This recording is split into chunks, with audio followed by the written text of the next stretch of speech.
Hi hello ಎಲ್ಲರಿಗೂ welcome back to ದೇವಿಕಾಸ್ kitchen. ನಾನು ಇವತ್ತು ವರಮಹಾಲಕ್ಷ್ಮಿ ಹಬ್ಬಕ್ಕೆ ಪಲ್ಯದ ಒಂದು ರೆಸಿಪಿ ಮಾಡಿ ನಿಮ್ಮ ಜೊತೆ ಶೇರ್ ಮಾಡೋಣ ಅಂದ್ಕೊಳ್ತಾ ಇದ್ದೀನಿ. ಸೊ ಹಾಗಾಗಿ ಈ ವರ್ಷದ ಹಬ್ಬ ಸ್ಪೆಷಲ್ ಏನು ಅಂದರೆ ನಮ್ಮ ಮಮ್ಮಿ ನಮ್ಮ ಜೊತೆ ಇದ್ದಾರೆ. ಸೊ ಅವರೇ ಮಾಡ್ತಾ ಇರೋದು.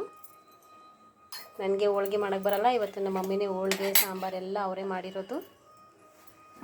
ಮಮ್ಮಿ ನೆಕ್ಸ್ಟ್ ಏನು ಮಾಡಬೇಕು? ಸಾಸಿವೆ ಹಾಕಬೇಕು. ಸಾಸಿವೆ ಜೀರಿಗೆ ಹಾಕ್ಕೋಬೇಕಾ? ಸಾಸಿವೆ ಜೀರಿಗೆ ಹಾಕ್ಕೊಂಡಿದ್ದಾರೆ ಮಮ್ಮಿ. ನೆಕ್ಸ್ಟ್ ಏನು ಕೊಡಲಿ ಮಮ್ಮಿ? ಕರಿಬೇವು,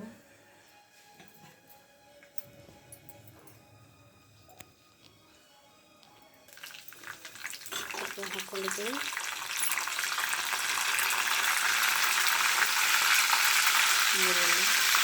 ಈರುಳ್ಳಿ ಹಾಕ್ಕೊತಾ ಇದ್ದಾರೆ.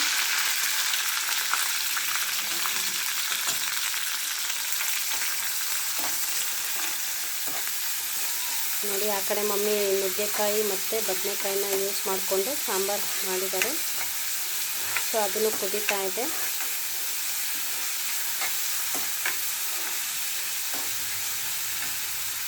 ಅರಿಶಿನ ಹಾಕ್ಕೊತಾ ಇದ್ದೀನಿ. ಅರಿಶಿನ ಪುಡಿ ಹಾಕ್ಕೊತಾ ಇದ್ದಾರೆ. ಜಲ್ದಿ ಅರಿಶಿನ ಹಾಕ್ಕೊಂಡ್ರೆ ಜಲ್ದಿ ಈರುಳ್ಳಿ ಫ್ರೈ ಆಗುತ್ತೆ.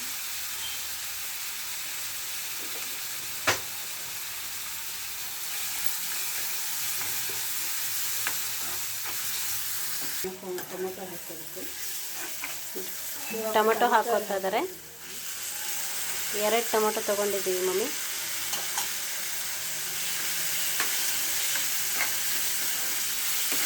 ಕಂಪ್ಲೀಟಾಗಿ ಫ್ರೈ ಆದಮೇಲೆ ರುಬ್ಬಿರೋ ಮಸಾಲೆಗೆ ತೆಂಗಿನಕಾಯಿ, ಶುಂಠಿ, ಬೆಳ್ಳುಳ್ಳಿ, ಕೊತ್ತಂಬರಿ, ಹಸಿಮೆಣಸಿನ್ಕಾಯಿ ಹಾಕಿ ರುಬ್ಕೊಂಡಿದ್ದೀವಿ ಮಸಾಲೆ.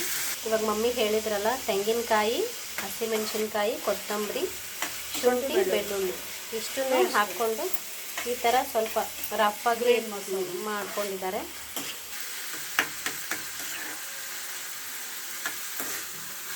ಇವಾಗ ರುಬ್ಬಿರೋಂಥ ಒಂದು ಇಂಗ್ರೀಡಿಯೆಂಟ್ಸ್ನ ಹಾಕೋತಾ ಇದ್ದಾರೆ.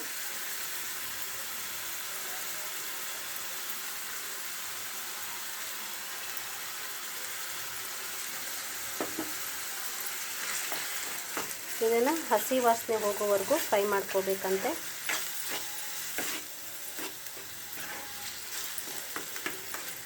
ಆ ಗ್ರೀನ್ ಕಲರ್ಗಳ ಮೇಲೆ ಟೊಮೆಟೊ ರೆಡ್ ಆಗಿ ತುಂಬ ಚೆನ್ನಾಗಿ ಕಾಣಿಸ್ತಾ ಇದೆ.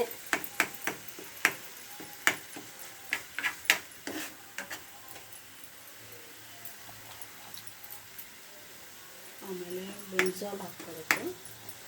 ಕಾಯಿಯನ್ನು ಹಾಕ್ಕೊಂಡು ಚೆನ್ನಾಗಿ ಫ್ರೈ ಆದಮೇಲೆ ಬದನೆಕಾಯಿ ಹಾಕ್ಕೋಬೇಕು. ಇವಾಗ ಟೊಮೊಟೊ ಫ್ರೈ ಆಗೋಕ್ಕೆ ಬಿಡ್ತಾ ಇದ್ದಾರೆ. ಬದನೆಕಾಯಿನ ಈ ರೀತಿಯಾಗಿ ಹೆಚ್ಚಿಟ್ಕೊಂಡಿದ್ದೀವಿ. ಉಪ್ಪು ನೀರಲ್ಲಿ ಇಟ್ಟಿದ್ದೀನಿ ನಾನು. ಹಾಗೆ ಕಡಲೆಕಾಳನ್ನು ಬೇಯಿಸಿಟ್ಕೊಂಡಿದ್ದೀವಿ. ಕುಕ್ಕರಲ್ಲಿ ಕಡಲೆಕಾಳು ಬೇಯಿಸಿಟ್ಕೋಬೇಕು.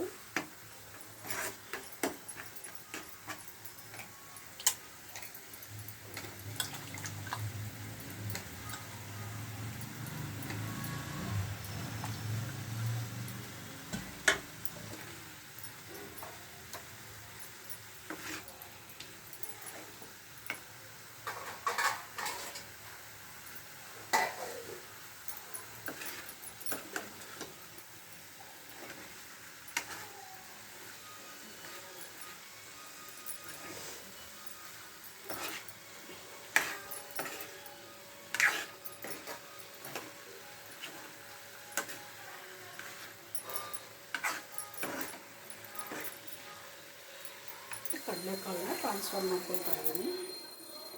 ಬೇಯಿಸಿರೋ ಅಂಥ ಕಡಲೆಕಾಳನ್ನ ಇದಕ್ಕೆ ಟ್ರಾನ್ಸ್ಫರ್ ಮಾಡ್ಕೊತೀನಿ. ಮಮ್ಮಿ ಉಪ್ಪು ಹಾಕಿ ಬೇಯಿಸಿಲ್ಲ ಅಲ್ಲ ಅದು?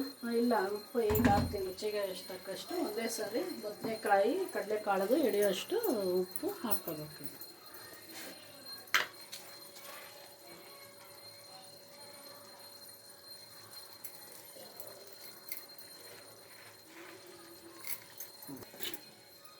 ಇದು ಉಪ್ಪು ಹಾಕಿ ಚೆನ್ನಾಗಿ ಮಿಕ್ಸ್ ಮಾಡಿಕೊಂಡು ಇದಕ್ಕೆ ಸರಿ ಹೊಂದುವಷ್ಟು ನೀರು ಹಾಕಿ ಬೇಯಿಸ್ಬೇಕು. ಕಡಲೆಕಾಳು ಮುಂಚೆನೇ ಬೇಯಿಸಿದ್ರಿಂದ ಬೇರೆ ಬದನೆಕಾಯಿ ಬೇಯಿಸೋಕ್ಕಷ್ಟು ನೀರು ಹಾಕ್ಕೋಬೇಕು ನಾವು.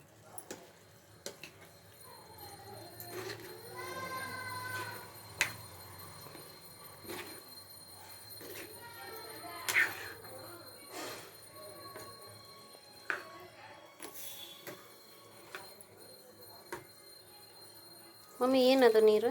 ಕಡಲೆಕಾಳು ಬೇಯಿಸಿರೋಂಥ ನೀರು. ಅದನ್ನೇ ಈಗ ಬದನೆಕಾಯಿ ಬೇಯಿಸೋಕ್ಕೆ ಅಂತ ಸ್ವಲ್ಪ ನೀರು ಯೂಸ್ ಮಾಡ್ಕೊಬೇಕು. ಇದನ್ನು ಹಾಕಿ ಉಳ್ದಿದ್ದನ್ನು ನಾವು ಉದ್ಕ ಅಂತ ಮಾಡ್ಬೋದು ಅಲ್ವಾ? ಉದ್ಕ ಅಂತ ಮಾಡ್ಬೋದು, ರಸಮ್ ಅಂತ ಮಾಡ್ಬೋದು.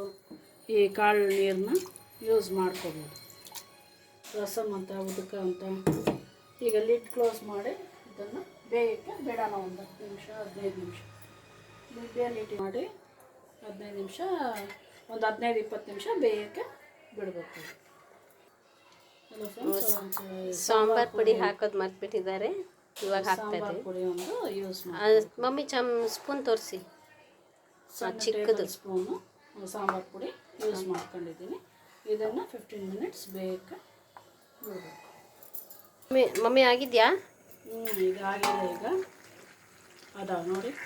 ಈಗೆಲ್ಲ ಇದು ಗ್ರೇವಿ ಎಲ್ಲ ಕರೆಕ್ಟಾಗಿ ಇಟ್ಕೊಂಡಿದೆ, ಮಸಾಲೆ ಎಲ್ಲ ಆಗಿಬಿಟ್ಟಿದೆ. ಲಾಸ್ಟಾಗಿ ಕೊತ್ತಂಬರಿ ಸೊಪ್ಪನ್ನು ಹಾಕಿ ಆಫ್ ಮಾಡೋಣ ಸ್ಟವ್ನ. ಈಗ ಕೊತ್ತಂಬರಿ ಸೊಪ್ಪನ್ನ ಹಾಕ್ಕೊತಾ ಇದ್ದೀನಿ. ಇದು ಕಡಲೆಕಾಳು ಬದನೆಕಾಯಿ ಹಾಕಿ ಮಾಡಿರೋ ಪಲ್ಯ ರೆಡಿ. ಸ್ಟವ್ ಈಗ ಆಫ್ ಮಾಡೋಣ. ಈ ವಿಡಿಯೋ ಅಮ್ಮನ ಕೈ ರುಚಿ ನಿಮಗೆ ನೆನಪಾಗಿದ್ದರೆ ಈ ಕಮೆಂಟ್ ಹಾಕಿ, ಹಾಗೆ ಈ ವಿಡಿಯೋನ ಲೈಕ್ ಮಾಡಿ, ನನ್ನ ಚಾನಲ್ನ ಸಬ್ಸ್ಕ್ರೈಬ್ ಮಾಡಿಕೊಂಡು ಸಪೋರ್ಟ್ ಮಾಡಿ. ಹಾಗೆ ಎಲ್ಲರಿಗೂ ವರಮಹಾಲಕ್ಷ್ಮಿ ಹಬ್ಬದ ಹಾರ್ದಿಕ ಶುಭಾಶಯಗಳು ಅಂತ ಹೇಳ್ತಾ ಎಲ್ಲರಿಗೂ ಧನ್ಯವಾದಗಳು.